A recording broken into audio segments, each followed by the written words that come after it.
Hi hello friends, ನಿಜಕ್ಕೂ ನಿರಾಶೆಗೊಂಡಿದ್ದೇನೆ ಎಂದ ರೋಹಿತ್. ಕಾರಣವೇನು? ಕೊಲಂಬೋ ಶ್ರೀಲಂಕಾ ವಿರುದ್ಧ ಶುಕ್ರವಾರ ನಡೆದ ಮೊದಲ ಏಕದಿನ ಪಂದ್ಯದಲ್ಲಿ ಗೆಲ್ಲುವ ಅವಕಾಶವಿದ್ದರೂ ಕೂಡ ಇದನ್ನು ಸದುಪಯೋಗಪಡಿಸುವಲ್ಲಿ ಸಹ ಆಟಗಾರರು ಎಡವಿದ ಬಗ್ಗೆ ನಾಯಕ ರೋಹಿತ್ ಶರ್ಮಾ ಬೇಸರ ವ್ಯಕ್ತಪಡಿಸಿದ್ದಾರೆ.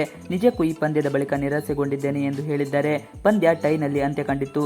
ಪಂದ್ಯದ ಬಳಿಕ ಮಾತನಾಡಿದ ಟೀಂ ಇಂಡಿಯಾ ನಾಯಕ ರೋಹಿತ್ ಶರ್ಮಾ, 230 ರನ್ಗಳನ್ನು ಸುಲಭವಾಗಿ ಚೇಸಿಂಗ್ ಮಾಡಬಹುದಾಗಿತ್ತು. ಆದರೆ ಕೊನೆಯಲ್ಲಿ ನಮ್ಮ ಆಟ ನಿರಾಶಾದಾಯಕವಾಗಿತ್ತು. 14 ಎಸೆತಗಳಲ್ಲಿ ಗೆಲುವಿಗೆ ಕೇವಲ 1 ರನ್ ಬೇಕಿದ್ದರೂ ಕೂಡ ಇದನ್ನು ಗಳಿಸಲು ಸಾಧ್ಯವಾಗದೇ ಇರುವುದು ನೋವಿನ ಸಂಗತಿ.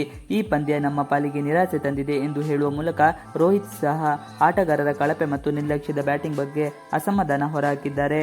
ಆರ್ ಪ್ರೇಮದ ಸ್ಟೇಡಿಯಂನಲ್ಲಿ ಶುಕ್ರವಾರ ನಡೆದಿದ್ದ ಭಾರತ ಮತ್ತು ಶ್ರೀಲಂಕಾ ನಡುವಿನ ಮೊದಲ ಏಕದಿನ ಪಂದ್ಯ ರೋಚಕ ಹಣಾಹಣಿಗೆ ಸಾಕ್ಷಿಯಾಗಿ ಟೈನಲ್ಲಿ ಅಂತ್ಯಗೊಂಡಿತ್ತು.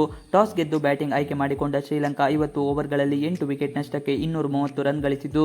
ಗುರಿ ಬೆನ್ನಟ್ಟಿದ ಭಾರತ ಅಂತಿಮ ಹಂತದಲ್ಲಿ ನಾಟಕೀಯ ಕುಸಿತ ಕಂಡು 47.5 ಓವರ್ಗಳಲ್ಲಿ 230 ರನ್ಗಳಿಗೆ ಆಲ್ಔಟ್ ಆಯಿತು. ಗೆಲುವಿಗೆ 1 ರನ್ ಬೇಕಿದ್ದಾಗ ಶಿವಮ್ ದುಬೆ ಮತ್ತು ಹರ್ಷದೀಪ್ ಸಿಂಗ್ ಸತತವಾಗಿ LBW ಬಲೆಗೆ ಬಿದ್ದು ವಿಕೆಟ್ ಕೈಚೆಲ್ಲಿದರು. ಸೋಲುವ ಭೀತಿಯಲ್ಲಿದ್ದ ಲಂಕಾ ಅಸಾಮಾನ್ಯ ಪ್ರದರ್ಶನ ತೋರಿ ಪಂದ್ಯವನ್ನು ಟೈಗೊಳಿಸುವ ಮೂಲಕ ನಿಟ್ಟುಸಿರುಬಿಟ್ಟಿತು. ಭಾರತದ ಪರ ಚೇಸಿಂಗ್ನಲ್ಲಿ ನಾಯಕ ರೋಹಿತ್ ಶರ್ಮಾ 47 ಎಸೆತಗಳಿಂದ 58 ರನ್ ಬಾರಿಸಿದರು. ಅವರ ಈ ಬ್ಯಾಟಿಂಗ್ ಇನ್ನಿಂಗ್ಸ್ನಲ್ಲಿ 7 ಬೌಂಡರಿ ಮತ್ತು 3 ಸಿಕ್ಸರ್ ಸಿಡಿಯಿತು. ಉಳಿದಂತೆ KL ರಾಹುಲ್ 31, ಅಕ್ಷರ್ ಪಟೇಲ್ 33 ರನ್ ಬಾರಿಸಿದರು. ಮಾರ್ಗನ್ ದಾಖಲೆ ಮುರಿದ ರೋಹಿತ್. 47 ಎಸೆತಗಳಲ್ಲಿ 58 ರನ್ ಬಾರಿಸಿದ ರೋಹಿತ್ ತಮ್ಮ ಈ ಬ್ಯಾಟಿಂಗ್ ಇನ್ನಿಂಗ್ಸ್ನಲ್ಲಿ 7 ಬೌಂಡರಿ ಮತ್ತು 3 ಸಿಕ್ಸರ್ ಬಾರಿಸಿದರು.